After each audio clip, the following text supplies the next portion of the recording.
Welcome back, everyone. And once again, we have to go over the Kamala Harris campaign because once again, it's giving new meaning to a paid endorsement. As we look into this article from Fox News, Kamala Harris interviewers received large campaign donations to their groups ahead of sit downs. FEC filings show organizations run by Al Sharpton and Roland Martin received payments from the Harris campaign ahead of their interviews with the Democratic candidates. And let's actually just start off with this video. President Harris has left Democrats with quite a bill for her unsuccessful campaign. The party is said to be on the hook for $20 million. Senior White House correspondent Peter Doocy has details tonight.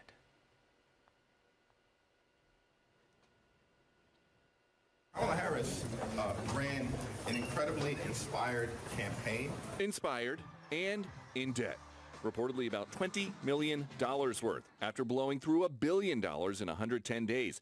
Event production, including concerts and a sit-down with Oprah, cost $15 million. Influencers got $3.9 million. And Reverend Al Sharpton's National Action Network got $500,000. Even my 3 teenage kids told me that brat girl summer is over. So why are you spending millions of dollars on Megan Thee Stallion twerking? So the emails and texts asking supporters for money continue. The DNC tells Fox in a statement, the DNC's work continues in earnest past Election Day, and so our fundraising is continuing as well. Fundraising first, then messaging. There is universal frustration in this country. Much of it, I actually think, justified. Could a new DNC chair help? Democratic strategist David Axelrod is floating Rahm Emanuel's name, writing about the former Chicago mayor, one-time Obama chief of staff, and current ambassador to Japan. Dude knows how to fight and win. But a DNC insider quoted by Fox Digital says, we need new blood. We need modernization. We need somebody who understands the vastly changed new media landscape and who is willing to invest in it. Don't know that Rahm fits the bill for that. Some Democrats believe the party's problems run a lot deeper than the person in charge of the DNC. We've fought for tolerance for a long time, and suddenly we've become intolerant. So we need to think about that. And we're not going to be able to win elections if we don't at least entertain and debate a variety of views on important issues.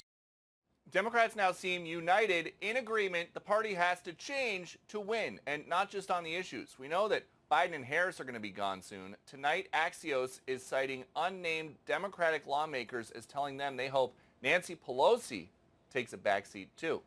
Brett? Peter Doocy live on the North Lawn. Peter, thanks. Yeah, and so obviously, and then first of all, you spent $1.5 billion within roughly about 3 months.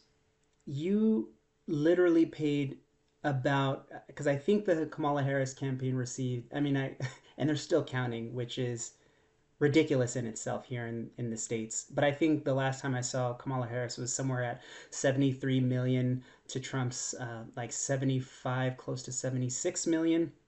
But regardless, roughly you spent about $20 million per vote. $20 million per vote, and you still lost the popular vote. She actually would have saved money by just giving people $1 million per vote. You could save money by giving these people just $1 million a vote. That's how ridiculous the American politics are. Like, that's how ridiculous our slush funds are.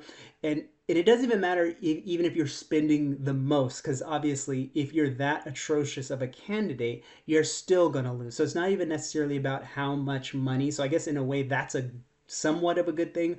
But it's inexcusable to have a candidate run out there in less than three months, be able to raise $1.5 billion, just blow it out everywhere. I don't even know how you are able to spend that kind of, well, I do. Obviously, you spend Megan Thee Stallion $5 million here, you're paying Oprah Winfrey, millions here, you're paying, I won't bury the lead too much here. Let me actually just kind of read forward.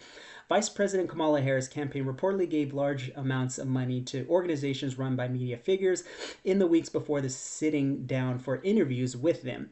FEC filings, first reported by the Washington Free Beacon, show the Harris campaign gave $250,000 donations to Reverend Al Sharp, a nonprofit organization, in September and October. So that's roughly $500,000. Harris sat down for a friendly interview with the MSNBC host on October 20th, in which he asked for what she wanted for her legacy to be 50 years from now.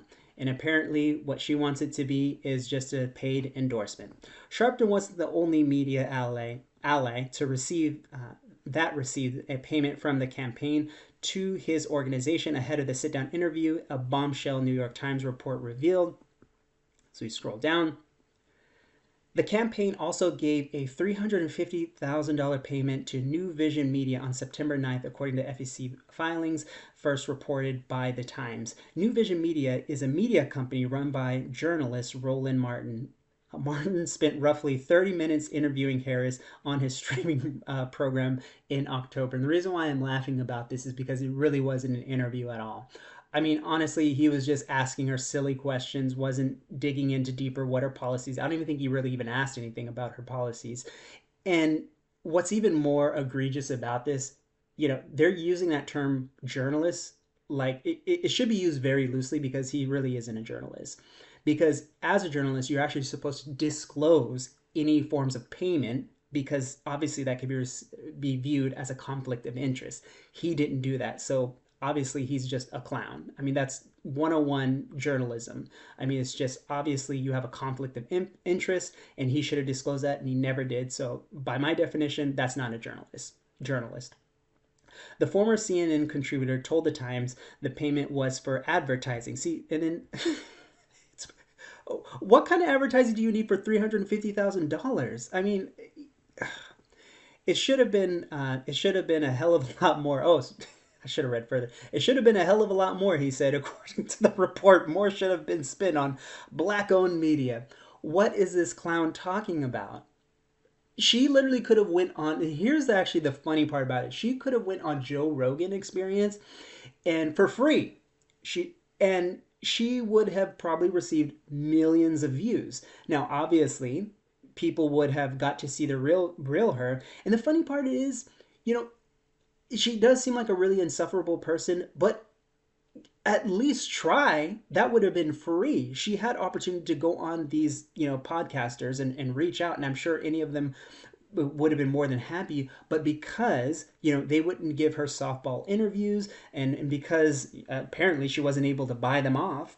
I mean, at this point, that's all I can, imagine, because all of these people seem to be, have gotten paid to do these endorsements, which is ridiculous. Whether it was, and there were so many of them. I mean, obviously I've heard Eminem did, obviously Megan Thee Stallion, obviously some reporters. So it makes me think about, okay, I remember she also did something with Charlemagne the God. Was he also too paid? It just makes it seem just so ridiculous at this point. I mean, it's just unfathom how you could just be this unethical at this point. According to the Free Beacon, Harris campaign gave $5.4 million to Black and Latino advocacy groups in her efforts to add more of these voters to her coalition. So yeah, just making it rain, huh? News of these expenditures come as the Harris campaign faces increases scrutiny over the $1.5 billion spending spree. And actually, there's more reporting that it's even over that during her short presidential campaign. The Times report also found that star-studded election eve rallies cost the campaign over $10 million. While the singers were not paid, the support staff was, and the report says. I don't know about that. The campaign also made two $500,000 payments to Oprah Winfrey's Harpo Productions on October the 15th, a month after Winfrey's town hall with Harris, and weeks before the pair appeared at the Harris Philadelphia rally, FEC filings show. And I remember how silly that interview was.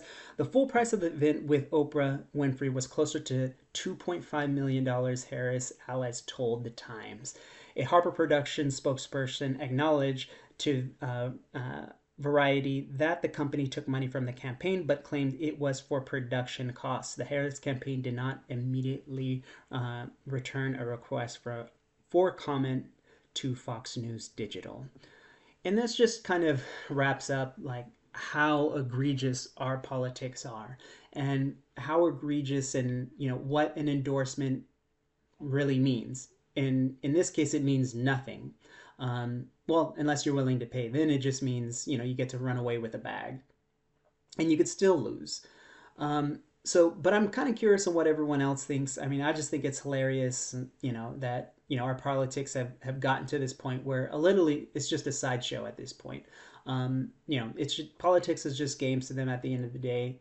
They're still going to be rich. They're still going to do business as usual. But yeah, hey, tell me what you think, and just kind of curious on everyone else's thoughts are. Please like and subscribe.